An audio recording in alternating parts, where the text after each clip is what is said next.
What a prick. Can't believe that. That was a disgrace. So that was my initial reaction to something that happens later on in this race. But looking back on it in hindsight and having a few days to contemplate it, actually, I am glad it happened. So we will talk about that a little bit later on in the race. But here we are at the Red Bull Ring. We're in the Group 2 Super GT cars then. I'm using the Nissan GTR, which is my go-to Group 2 car. And this is a 17 lap race with the medium and hard tyres available. But it's going to be a no-stop race because it's much faster to just run the hards for the whole race and not do a pit stop, because you do lose a lot of time in the pits here too. So yeah, like I said, I'm in the GTR, and to be honest, the BOP is pretty balanced in Group 2, so you can kind of get away with using any of the cars really, but the GTR for me is just a little bit better on the tyres than some of the others, so that's why I'm using it. So TC on 1, just for the start of the race while the tyres are warming up. We don't want to bin it through the first couple of corners because those acceleration zones are quite tricky to get the power down, especially with the turbo in these cars. So looks like we've got through the first 2 corners okay, and through the third one there, the tricky braking zone coming down the hill. We're in 9th place at the moment, and this is a top split lobby. So our goal at this stage of the race is essentially to keep up. I have not been on Gran Turismo for a number of weeks, and I only had about half hour to practice doing a bit of time trial before this race,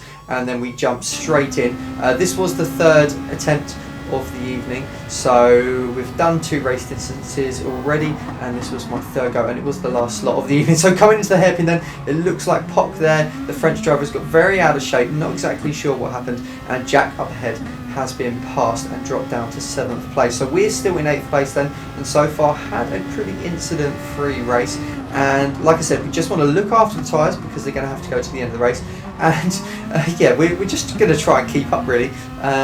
I've not quite got the pace because I haven't done enough practice. I should also mention, by the way, it is my birthday today, so if you don't already subscribe and you haven't liked the video already, then as a birthday treat I would really appreciate it if you could do so. So GT Sport gave me this Mitsubishi Concept, so thank you Polyphony for that car. I believe it's worth about 1 million credits, so yeah, very nice addition to the collection. I don't think I will be racing it anytime soon though, based upon the races that come up these days. Anyway, so we're now going to jump back through towards lap number 10, because this is where all the action started happening. You can see we've caught up to Jack up ahead, who looks to be struggling on his tyres now just a little bit. We've closed quite close up to the back of him, and going down the hill we are going to start picking up a bit of a slipstream now. So if you're not sure about the slipstream on Gran Turismo, it is 7.5 tenths that you're in that range, and the closer you are the stronger it will be. So coming down the hill then, we get a bit of a slide going through the exit, and then this second half of the lap is very tricky to try and follow in these cars with a high downforce because of the dirty air. So I've kind of been struggling all evening really following other cars through that section of the race, or the section of the track I should say. And then coming out of turn number 1, you see Jack running a little bit wide there but getting away without getting a penalty. It's very easy to go wide through the final corner and the first corner here and end up with a track limit penalty. So we've closed up right to the back of him. We're going to go for a move into the hairpin. We run just a little bit deeper than we would have liked there, and Jack gets an excellent switchback, beating us on the acceleration and maintaining that 7th position. But we might have an opportunity to come back at him going down the hill. He moves over to the left hand side and we're not really close enough, and to be honest we break a little bit too early there and give the Spaniard J.R. Calderon there a chance to get up the inside, and then Poc follows through for good measure. So we've gone from fighting for 7th place and now we're down to 10th place. So not the best 2 corners that we could have asked for, and we just need to try and make sure we don't lose our head here and keep battling with these drivers up ahead. It looks like it's going to be a battle all the way to the end now between us 4 drivers, as there's quite a big gap up ahead and quite a big gap behind as well. So coming through the final 2 corners then, and everyone is in single file at the moment. It looks like the 2 drivers ahead are just able to follow in that dirty air a little bit better than I am at the moment, so I'm obviously not quite doing something right. Let me know how you got on following in the dirty air with these cars.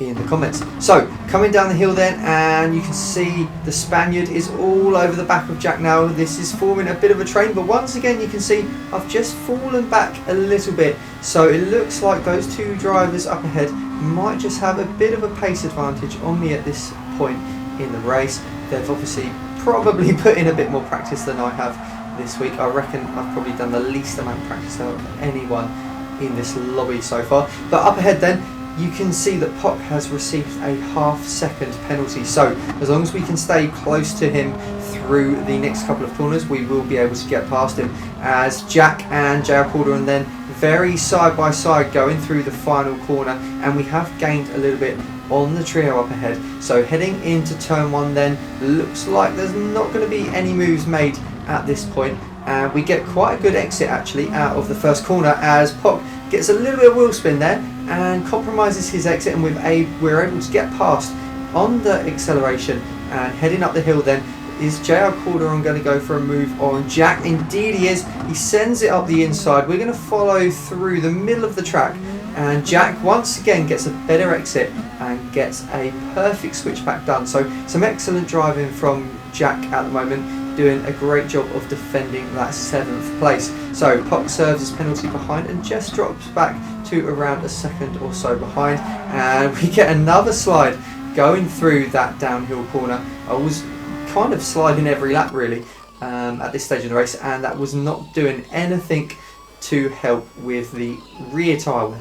So just fast forwarding a little bit then, as we cross the line to begin lap number 14, following the two up ahead very closely, and as we're going up the hill they are side by side once again then. Jack with the inside line going into the hairpin. We're just going to try and pick our normal braking zone, get it turned in and hit the apex, and see if we can take advantage of anything happening up ahead. But it looks like the Spaniard now has got ahead of Jack, but he's going to have to go very defensive going down the hill. We're just going to try and pick up a bit of a slipstream, stay towards the middle of the track in case we need to take that inside line if any of them runs wide. But it looks like the Spaniard gets a bit of wheel spin coming out there, and we're going to have the inside line for the next corner.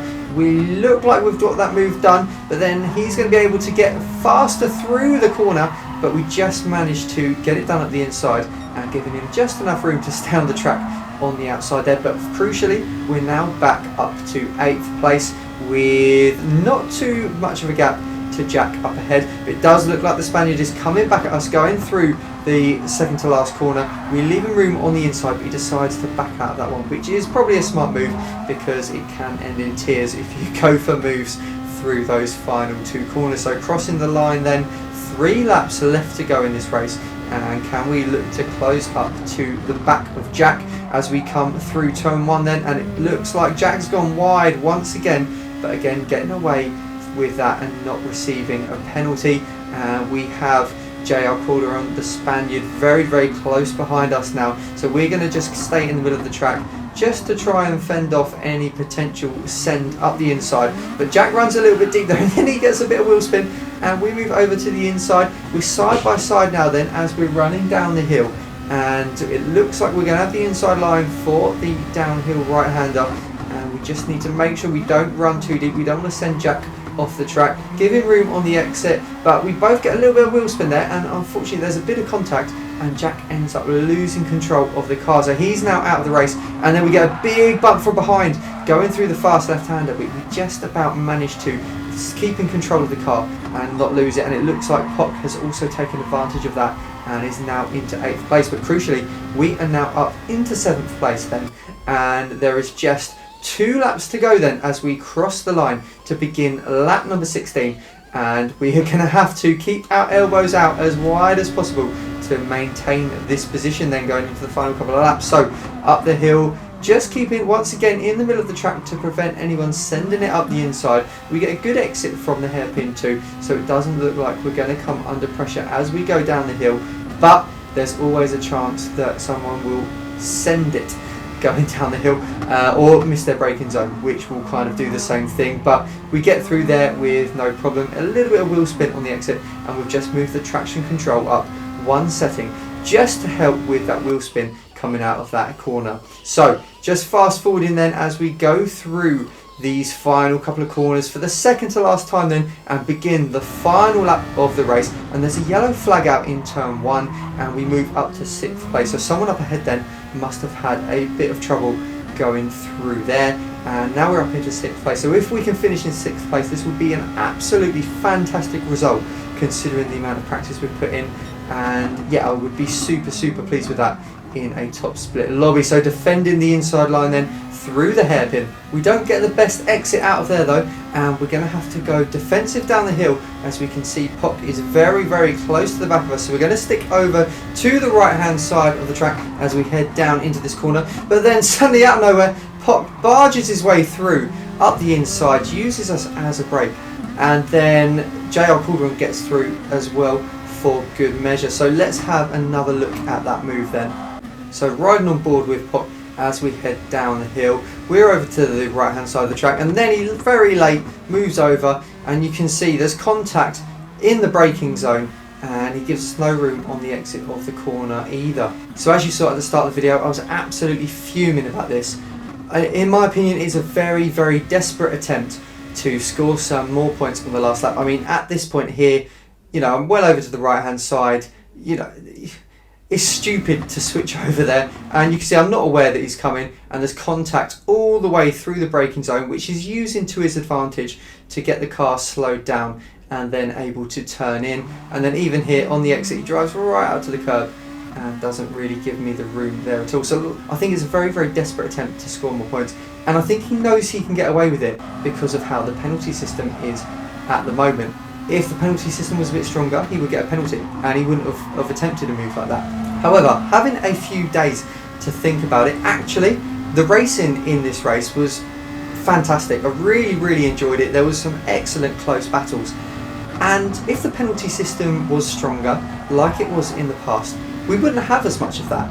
And I would much rather lose 2 positions at the end of the race in circumstances like this than end up losing 2 positions because I've received a penalty for some minor contact that wasn't my fault and neither driver had been affected, which happened an awful lot with a stronger penalty system. So my opinion would be keep the penalty system how it is. Like, we do get desperate overtakes like this sometimes, but I would rather take that than receive a penalty for something that wasn't my fault that would compromise me just as much, because that also discourages great racing. And to be honest, 90% of this race was fantastic racing. So let me know in the comments what you thought of that incident, and if you agree with me about the penalty system. Would you prefer a stronger penalty system and risk receiving a penalty for something that may not have been your fault, or would you rather keep it how it is now and hope that it encourages better racing? Anyway, I hope you enjoyed the video. Please give it a like if you did enjoy it, and consider subscribing if you haven't already, and I will see you again very soon.